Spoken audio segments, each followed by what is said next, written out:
Yasoda Nandana Brajajana Ranjana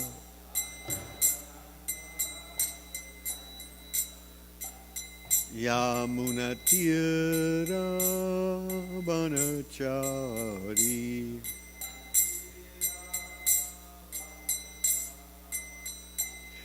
Jairada Madhava Kunja Bihari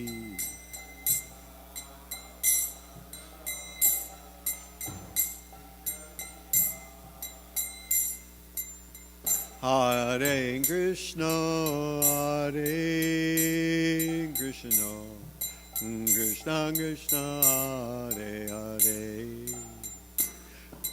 Hare Rama Hare Rama Rama Rama Hare Hare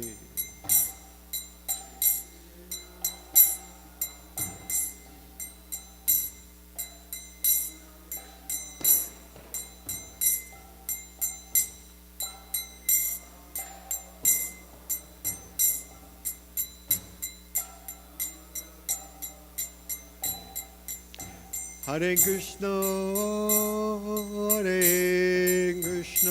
Krishna Krishna Hare Hare Hare Rama Hare Rama Rama Rama Hare Hare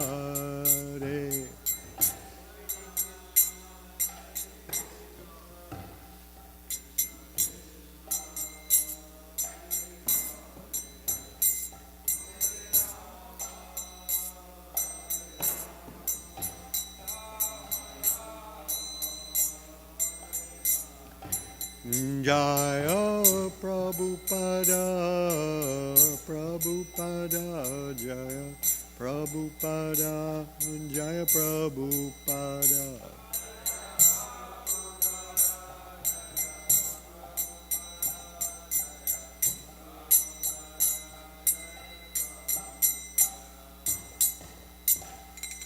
Jaya Om Vishnupad Paramhamsa Paramahansa Prabhupada Shri Srimad Divine Grace, A.C. Bhaktivedanta Swami Prabhupada Ki, Ananta Koti Vaishnava Vrinda Ki, Grantaraj Srimad Bhagavatam Ki.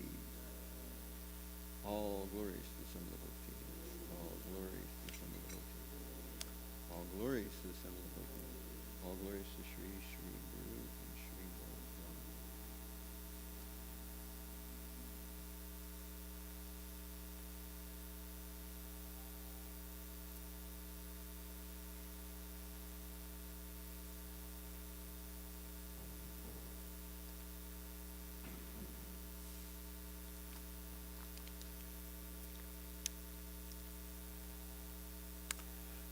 Om Namo Bhagavate Vasudevaya.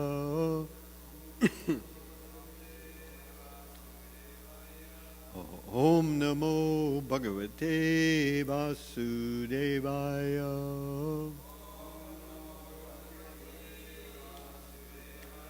Om Namo Bhagavate Vasudevaya.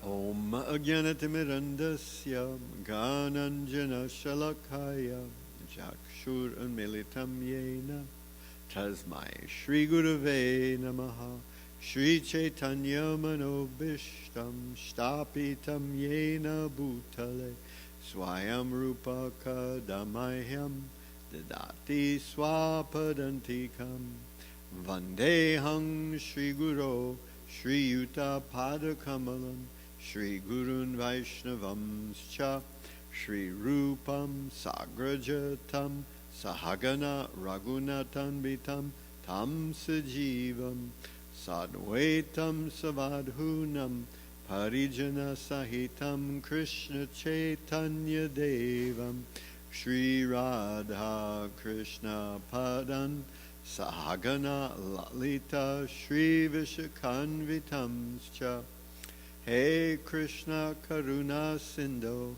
Dinabandho Jagatpate Gopesha Gopika Kanta Radha Kanta Namostute Tapta Kanchana Gaurangi Radhe Vrindavan Eshwari Vrishabhanu Sute Devi Pranamami Hari Priye Vanchakalpa Tarubhyascha Kripa Sindhubhya Evacha Patitanam Pavanebhyo Vaishnavebhyo Namo Namaha Shri Krishna Chaitanya Prabhu Nityananda Shri Advaita Gadadhara Shri Vasadi Gaur Bhaktavrinda Hare Krishna, Krishna Krishna, Hare Hare, Hare Rama, Rama Rama, Hare Hare, Hare Krishna, Krishna Krishna, Hare Hare, Hare Rama, Rama Rama, Hare Hare. Okay, we are on Canto 3, Chapter 15, Text 24.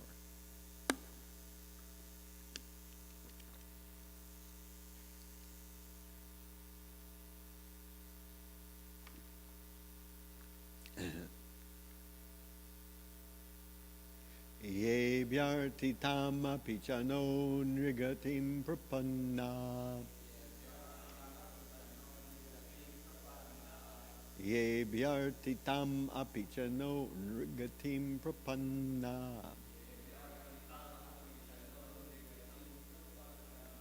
Jnanam cha tattva vishayam sahadharmam yatra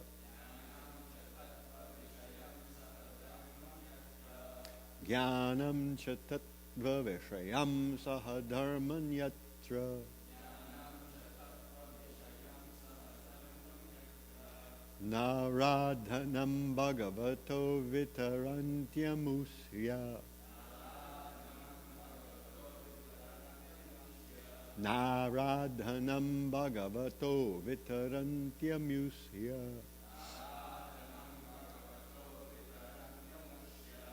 Samohita vitataya batamayayate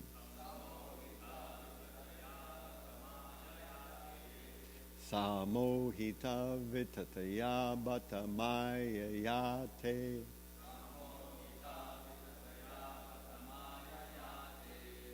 Ye vyartitam apichano nrigatim prapanna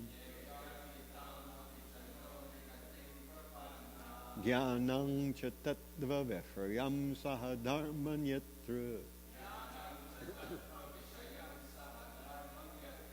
Naradhanam bhagavato vitarantyamusya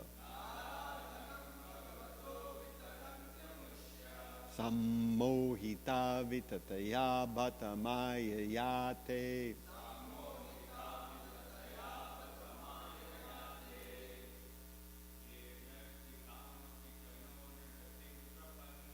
Ye vyartitam apichano nrigatim prapanna Yang cha tattva vishayang sahadharmam yatra Naradhanam bhagavato vitarantyamusya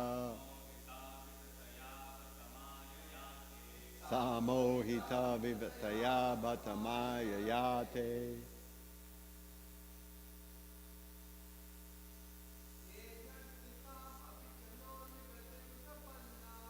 Ye vyatitam apichano nigatim prapannam Jnanam cha tattva vishayam sahadharmam yatra Naradhanam bhagavato vitarantyamusya Samohita vitataya batamayayate Ye Vyartitam Apicha no Grinakim Bapanna Dhyanam cha tattva vishayam sahadharmam yatra Naradhanam bhagavato vitarantyamushya Samohita vitataya bhatamaya yate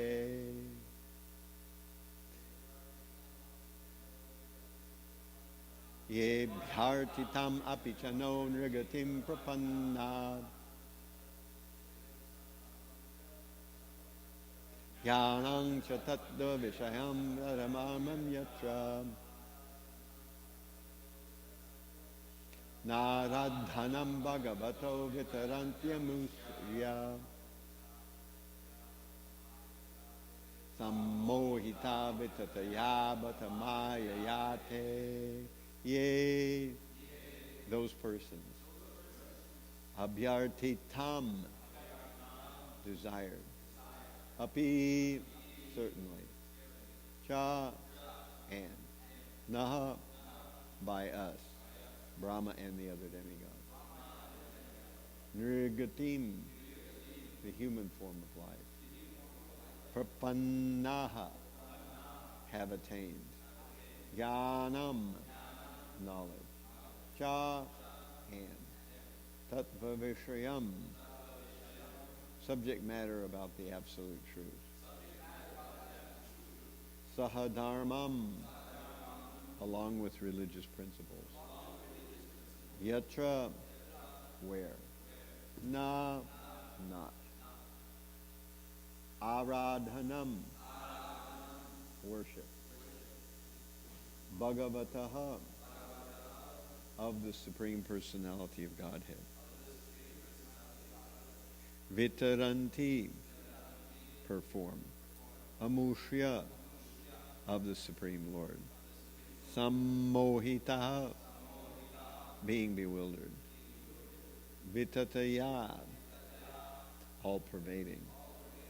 Bhata, alas. Mayaya, by the influence of the illusory energy. Te, they. So this verse translates as, Lord Brahma said, my dear demigods, the human form of life is of such importance that we also desire to have such life. For in the human form, one can attain perfect religious truth and knowledge. If one in this human form of life does not understand the Supreme Personality of Godhead and his abode, it is to be understood that he is very much affected by the influence of external nature. So we can do this responsibly. Lord Brahma said, my dear demigods, the human form of life is of such importance that we also desire to have such life. For in the human form, one can attain perfect religious truth and knowledge. If one in this human form of life does not understand the Supreme Personality of Godhead and his abode, it is to be understood that he is very much affected by the influence of external nature. So here is the purport. Brahmaji condemns very vehemently the condition of the human being who does not take interest in the personality of Godhead and his transcendental abode, Vaikuntha. The human form of life is desired even by Brahmaji. Brahma and other demigods have much better material bodies than human beings. Yet the demigods, including Brahma, nevertheless desire to attain the human form of life because it is specifically meant for the living entity who can attain transcendental knowledge and religious perfection. It is not possible to go back to Godhead in one life, but in the human form, one should at least understand the goal of life and begin Krishna consciousness. It is said that the human form is a great boon because it is the most suitable boat for crossing over the nescient ocean. The spiritual master is considered to be the most able captain of the boat, and the information from the scriptures is favorable winds for floating over the ocean of nescience. The human being who does not take advantage of all these facilities in this life is committing suicide. Therefore, one who does not begin Krishna consciousness in the human form of life loses his life to the influence of the illusory energy. Brahma regrets the situation of such a human being.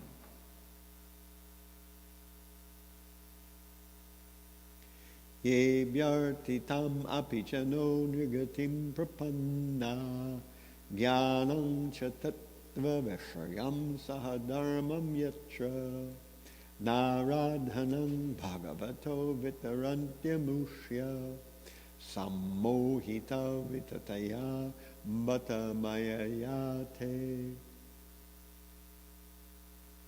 Lord Brahma said, "My dear demigods, the human form of life is of such importance that we also desire to have such life. For in the human form one can attain perfect religious truth and knowledge. If one in this human form of life does not understand the Supreme Personality of Godhead and his abode, it is to be understood that he is very much affected by the influence of external nature."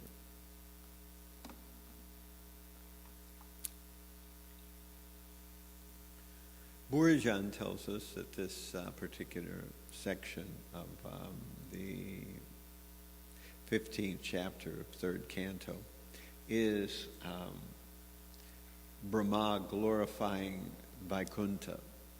So the first, as we said before, the first 10 verses of this chapter were about the spreading darkness, which was the womb of the two beings in the womb of Diti, which were Jai and Vijay, of course, now become Hiranyakashipu and Hiranyaksha.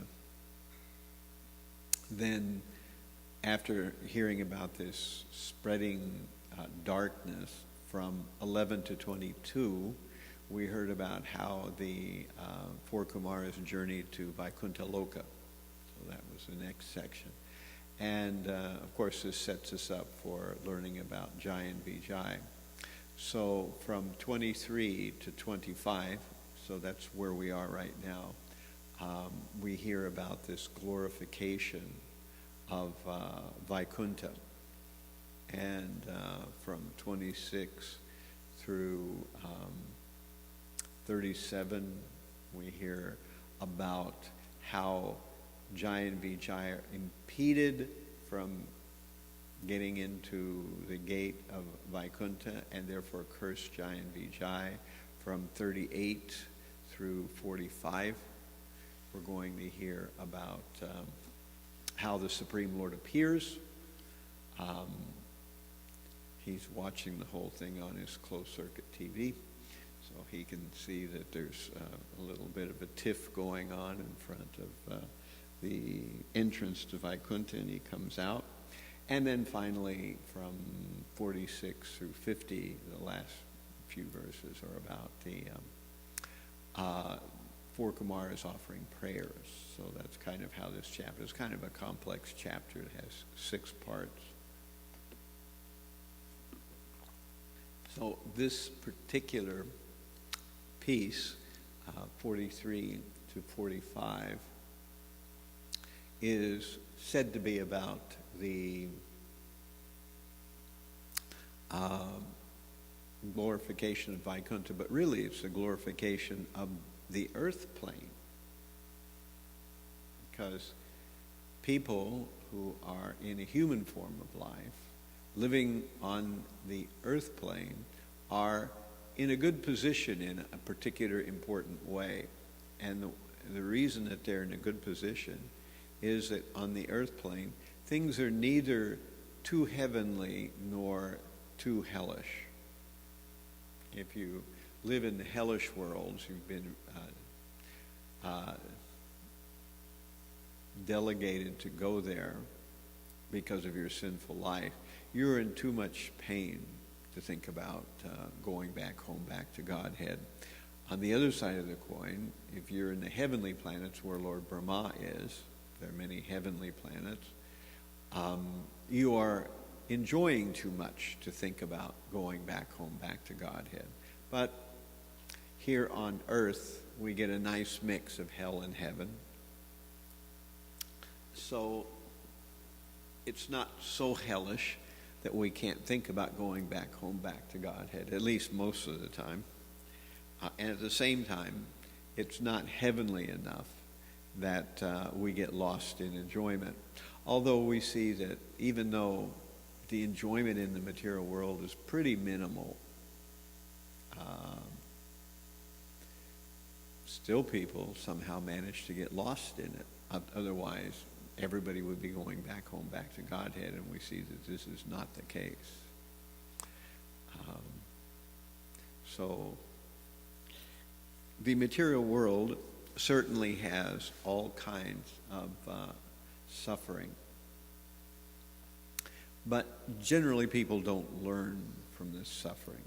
They just suffer. And they wind up simply repeating the same mistakes they made time and time again, because the course of a lifetime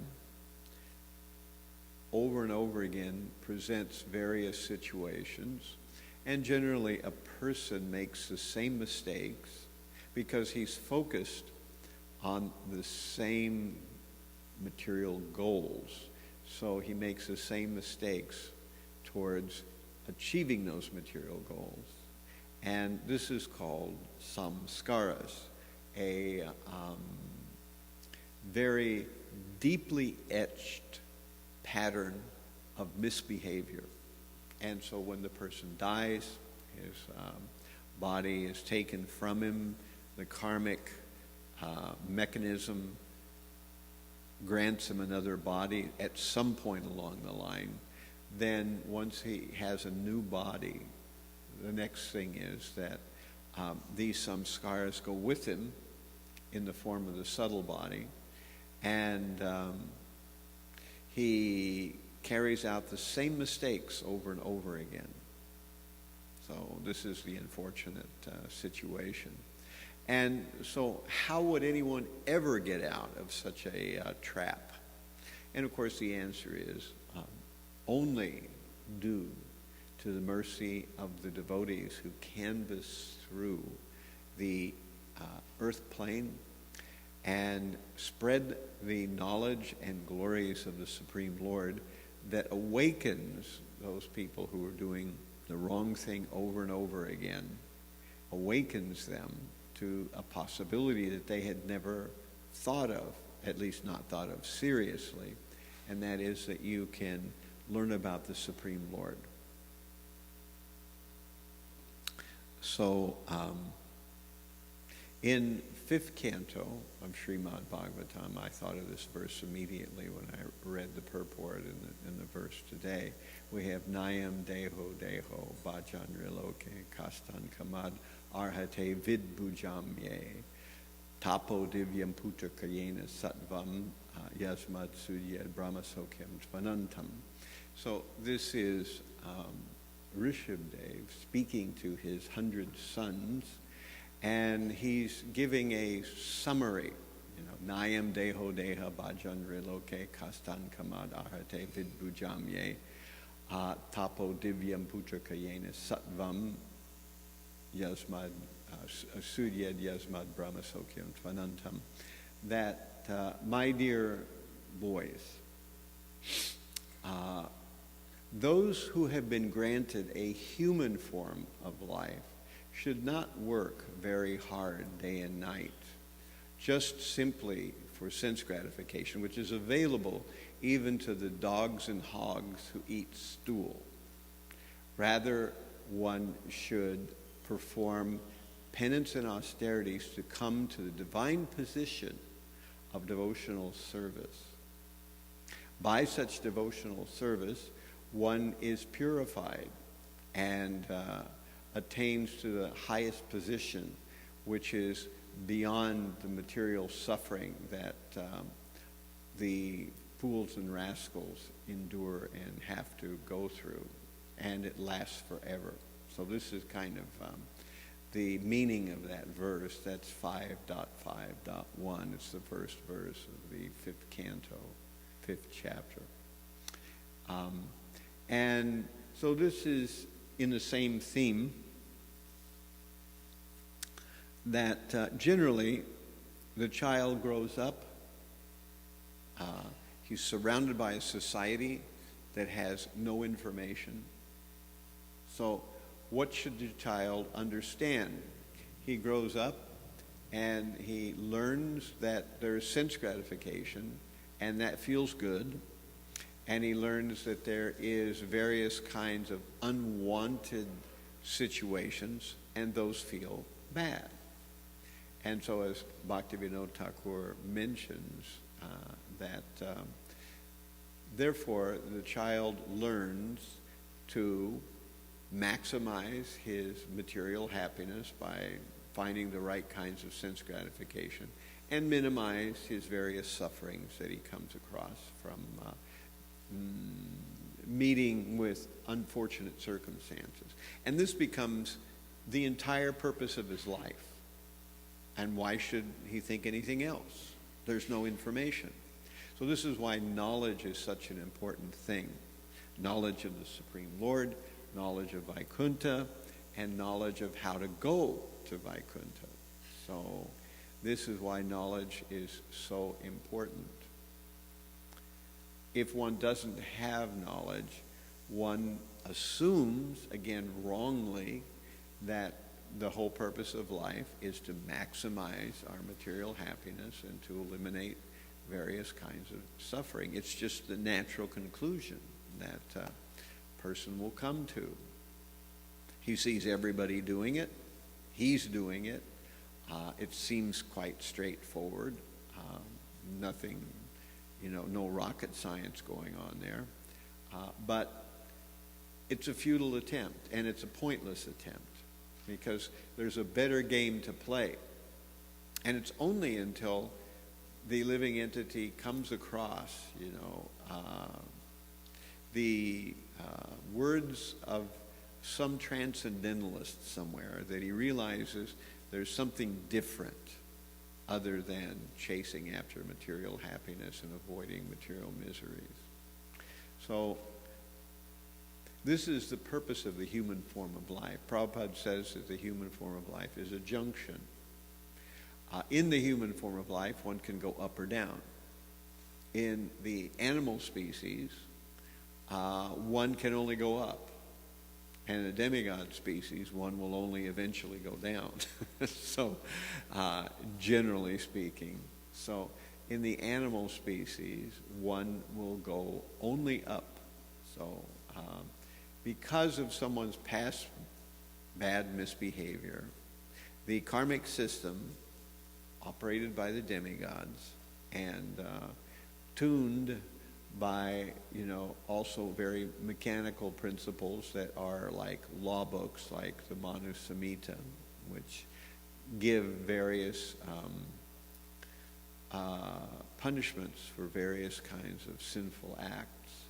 So a person will suffer in hell, possibly, then be relegated to an animal form or lower, a plant form possibly, or even further down. So how many forms of life are there? Yeah, 8,400,000 species. So if you fall down, you got a long way to go to come back up. Of course, 400,000 are just human forms, or humanoid. In other words, Demigods are lumped into that. Aboriginals are lumped into that. So those that are at the high end and the low end of the human form. So those who have absolutely no knowledge about anything, and then those who have extreme knowledge and powers like Brahma. They have not only an understanding of how the universe works, they are part of the universal administration, so they do that as well. This system is fine-tuned to give a person the results of their karma. So what's interesting, and I bring this up every once in a while, is that when we hear a verse like this that we're hearing today, we can understand that Krishna consciousness can be described differently according to the metaphor being used. It can be described differently. Sometimes Krishna consciousness is described as rising in the three modes of nature, that we're going from ignorance to passion and ultimately to goodness. Sometimes we hear that the process of Krishna consciousness is described in rising in the modes of nature. Sometimes Krishna consciousness is described as controlling the mind. If we control the mind, then we are becoming Krishna conscious. Sometimes Krishna consciousness is described as controlling the senses. Of course, to control the senses, one has to control the mind. So 6 of one, half a dozen the other. Those two are closely related. Sometimes Krishna consciousness is described as gaining an affection for the Supreme Personality of Godhead. Sometimes Krishna consciousness is described as perfecting your japa. Sometimes Krishna consciousness is described as getting free from material desire and eliminating all the samskaras that we've developed over many lifetimes. So sometimes Krishna consciousness is described as purifying the heart. Sometimes Krishna consciousness is described as learning how to perform unbroken devotional service. Sometimes Krishna consciousness is described as gaining transcendental knowledge, which is what we're talking about today, gaining transcendental knowledge. All these things are nothing more than different metaphors for the same basic thing, for becoming focused on the Supreme Lord in the ultimate issue and going to Vaikuntha, to the spiritual world. So this is what Krishna consciousness is really all about. But sometimes, as we say, we talk about it in terms of three modes of nature. Sometimes we talk about purifying the heart. Sometimes we talk about it being focused on the Supreme Lord. Sometimes we talk about giving up material desires. Sometimes we talk about controlling the mind or controlling the senses, etc., etc. So these are other ways to describe the same process, the exact same process.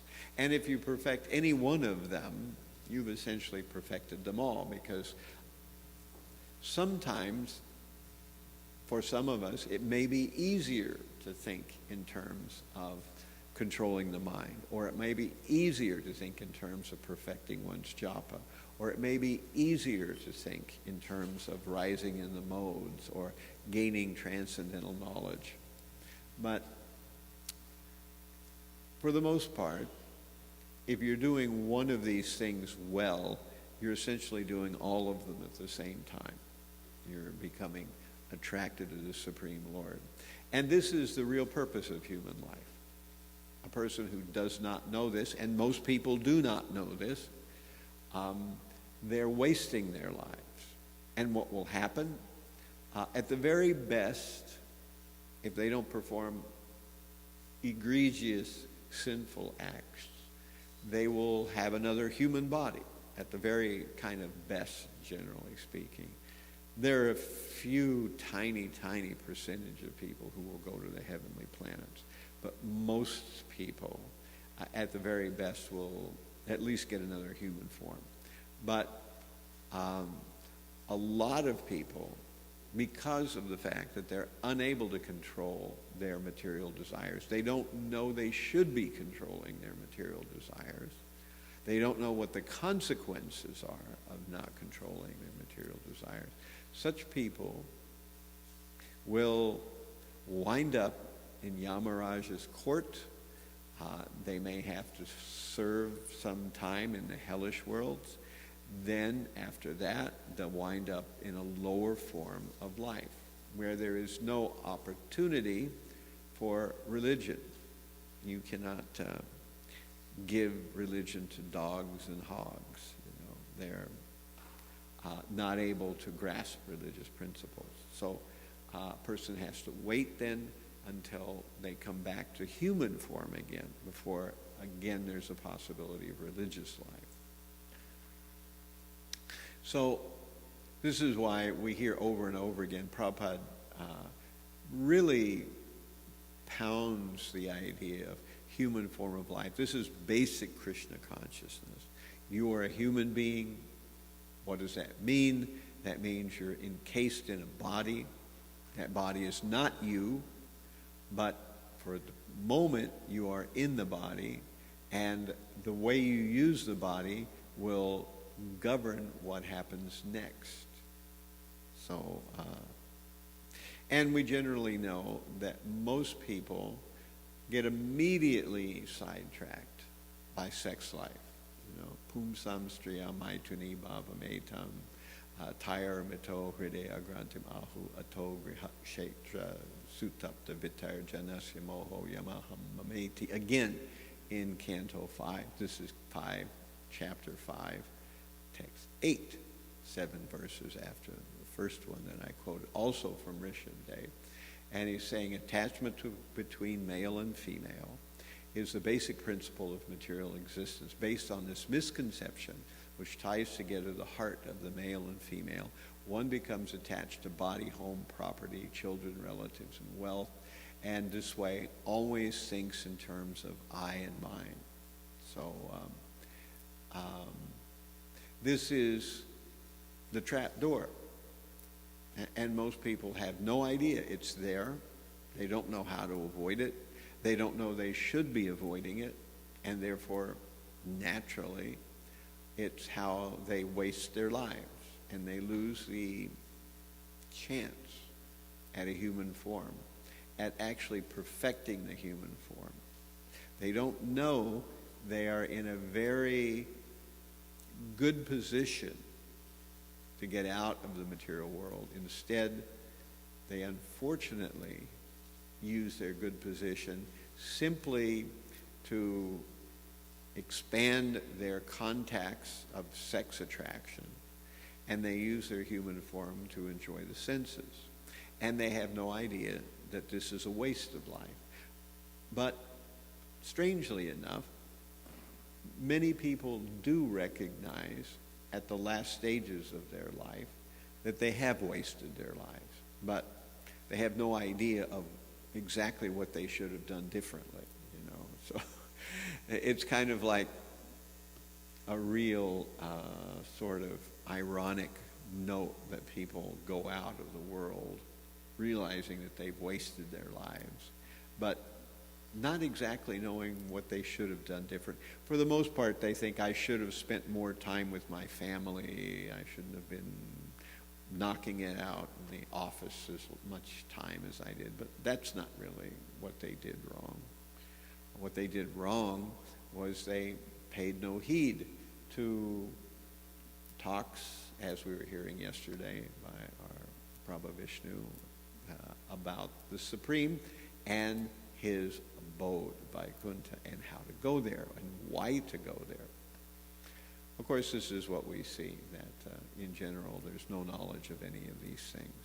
And that's why going out on Sankirtan and meeting people, gives people, for the first time, their first glimpse that there's an alternative to living a life of searching after sense gratification and eventually making worse and worse mistakes and getting pulled down into material existence. So let me ask if there are any questions or comments. Yes, Jimmy. Hey, Krishna Maharaj, thank you for the excellent lecture. I was wondering in the purport, Prabhupada's purport, he mentioned that in the human form of life that one can't go back to Godhead in one life. But I was wondering, because the motto I've been hearing a lot in our movement is go back to Godhead in this life in one lifetime. So I wanted to ask about that. Yeah. Point. I caught that too. It's in the purport where Prabhupada says that one cannot go back in one life. But usually he says that one should go back in one life. So what's up with that? Well, I'm not able to give a definitive answer to that, but what comes to my mind is that generally speaking, we can go back home, back to Godhead in one life with the following stipulation. We live, say, a good life of spiritual Krishna consciousness. We will take birth somewhere in the material plane again, but this time in the association, direct association to the Supreme Lord or his pure devotees. And at that point, we will actually be able to perform a relationship with the Supreme Lord in an intimate way. So right now, we are learning and we are becoming purified in our everyday activities to try to become purified. We call that sadhana bhakti, but we know beyond sadhana bhakti, there's what we call raga bhakti. But between raga and sadhana bhakti, there's raganuga bhakti, or following in the footsteps of great acharyas, or the devotees of the Lord. If you read Nectar of Devotion, you'll see that there are gradual stages where in sadhana bhakti, we are performing various regulations. You know, we eat a certain way, get up at a certain time, we do certain processes every day. And all these are done because we don't have any automatic or any spontaneous love for God. These are regulations. That's what sadhana bhakti is all about. But to actually enter into Krishna's pastimes, you have to be in raganuga bhakti or ragatmika bhakti, you know. So to be in full devotion, one already has to understand what their service is in the spiritual world and be fully situated in that and understand who is a director of their service, exactly how it's carried out, who are other members of the same group that one is working with. This is very esoteric knowledge. You know, one doesn't get that knowledge until one's gone through Raganuga Bhakti. So in the Raganuga Bhakti, between Raga Bhakti and Sadhana Bhakti, one becomes acquainted with the details of how. And this is kind of the stuff that we always get, you know, from some members of the Gaudiya Math, you know, saying that they have the higher thing, that, you know, Prabhupada didn't give us the real deal, you know, that we were starved of real understanding that we can hear if we hear, you know, divine pastimes in great detail from the mouth of a Rasika Bhakta, you know. So this is the kind of stuff we sometimes run across, you know. But this is not actually the fact. Prabhupada gave us everything we needed. And so if we follow sadhana bhakti, then we will become qualified for raganuga bhakti. We will take one more life.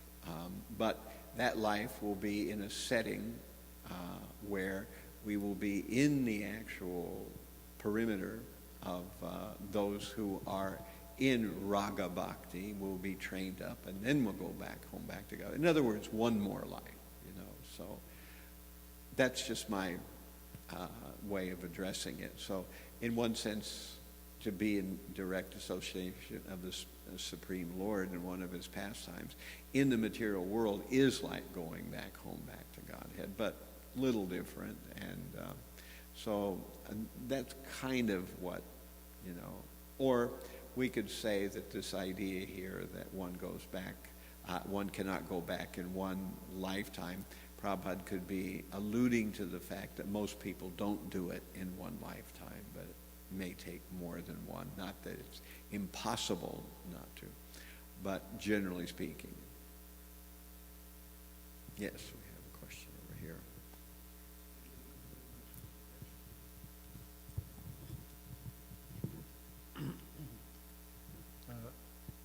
If we accept that these words of Bhaktivinoda Thakur, Golokera Prema Dana Harinam Sankirtan.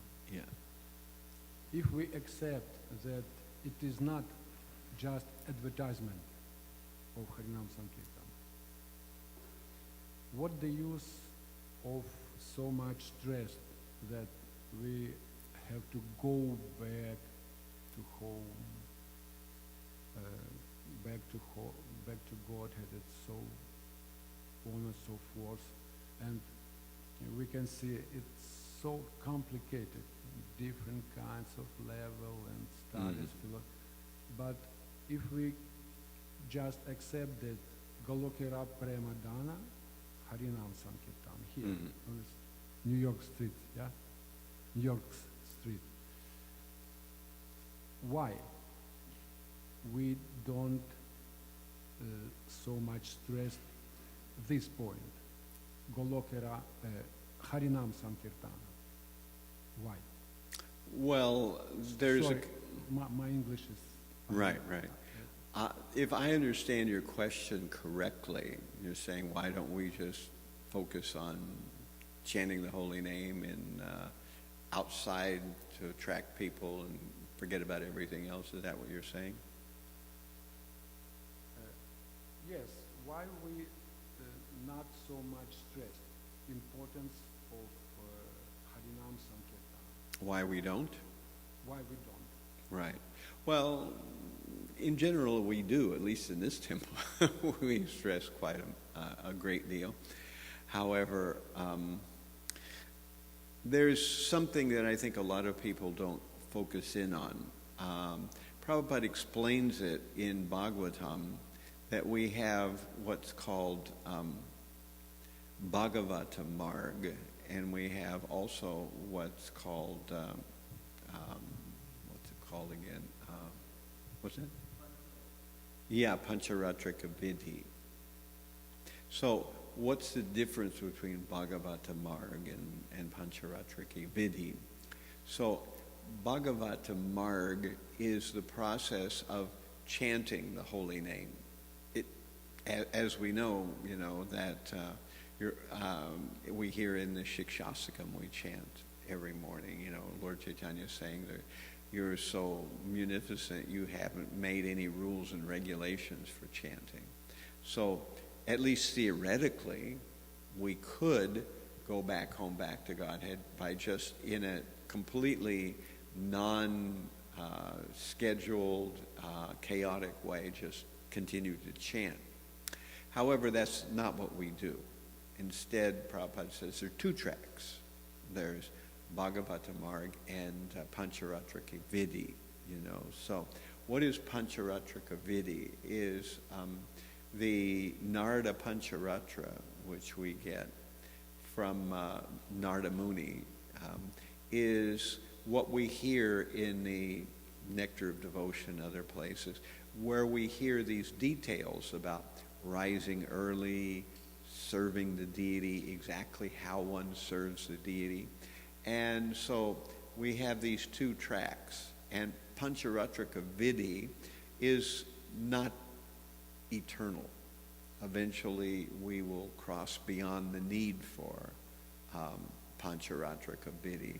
But it is the whole system of detailed rules and regulations of how someone purifies themselves so they have a good chance that when they actually are performing Bhagavat Vidhi, when they are performing the chanting, that they'll be doing it in the right consciousness, and they will understand the importance of it, which is, I think, even more of an issue. If you just hear about chanting and how important it is without some structure involved, there's a good chance that you won't take it seriously. You'll do it for some time, and then you'll think, this is strange. Why am I spending so much time on this?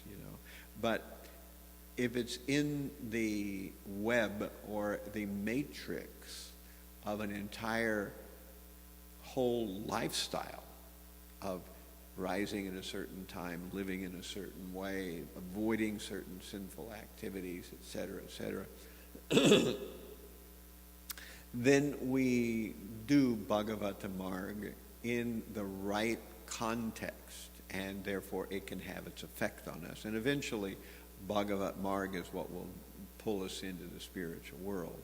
But without, Pancharatrika Vidhi, there's a good chance that we won't be doing it in the right mood, and our material desires and our offenses will multiply enough that it'll snuff the whole process out before we get to purified Bhagavat Marg.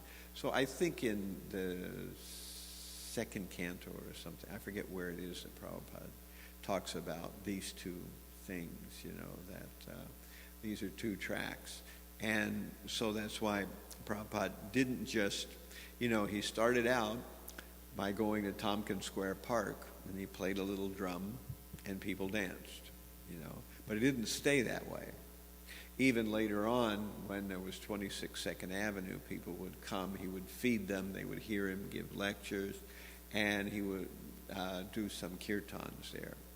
And then they would go home. But eventually, Prabhupada established deity worship, morning classes, living in the ashram, doing devotional service, following four regulative principles. In the beginning, there were no even regular principles. Prabhupada didn't even mention those. And we hear in Leelamrita that the devotees would come to 26 Second Avenue, and after Prabhupada was finished giving his lecture and they ate something, the devotees would go across the street and smoke cigarettes and drink coffee and eat donuts in the diner on the other side of the street. And so Prabhupada eventually put the kibosh on that by saying that henceforward anyone who considers to be my disciple must avoid these four things. And he put a sign up on the wall, that one should not engage in meat eating, one should not engage in intoxication, including coffee, tea, and cigarettes, and et cetera, et cetera. He put that up, and that was the first the devotee had ever heard, that there were some rules to this whole thing, It wasn't just chant Hari Bol, and, that's it, So this is why there is the Pancharatrika Vidhi. So it puts us in the right mental space so that we can actually perform Bhagavata Marg properly, and it will eventually carry us into spiritual life proper. Is that what your question was? Did I? Okay. Any other quick question? We have one quickly here from Arjuna.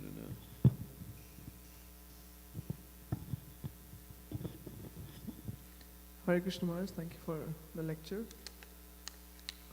My question was, speaking of the four regulative principles, so I was wondering what does each of the principle include? Because like no meat eating means one may not touch meat, but there may be some more aspects to it. So each of them may have some things. Well, generally, from what I understand, the four regulative principles are there, that they're, said in a very simple way when a person takes initiation. Usually the initiating guru, the Diksha guru, he asks the disciple, do you intend to chant 16 rounds? And they apply in the affirmative, and they say, what are the four regular principles? And usually we say no meat eating, no intoxication, no illicit sex, and no gambling. So that's kind of the overview. As far as intoxication goes, we know that in general, even coffee, tea, cigarettes, and these kind of things are within the category of intoxicants, although coffee and tea aren't quite so serious as some of the other things. Of course, at one time, Prabhupada had to include LSD and, a bunch of other, interesting substances that devotees were prone to drift off into. So he made that too. And as far as, we find that we shouldn't eat meat. Of course, in general, we see that in our food we also avoid mushrooms, onions, garlic, etc., etc. But these aren't actual regulative principles. They're just, when we're cooking food for the Supreme, we don't offer him things that he doesn't like, So that's, I kind of don't consider that in the same category as, the idea of breaking the regular principles by eating meat. That generally means eating meat, of course. Eggs and fish, some places, particularly Bengal, the fish is fruit of the ocean. No, it's not fruit of the ocean. I think Paul McCartney said it best by saying that if it has a face and it runs away, don't eat it, That kind of sort of puts it in the right context, So that's kind of what it is. And so these are our four regulative principles, and that's how I would. And well, gambling, right? Gambling generally is, since time immemorial, there's always been people who have wagers with one another over either dice or some event or whatever it is. Of course, we can extend this towards the stock market and speculative businesses and things like that. But then we're starting to get into, again, gray areas where, it might be better just to stick with the basic stuff. Of course, if gambling, I think, generally is the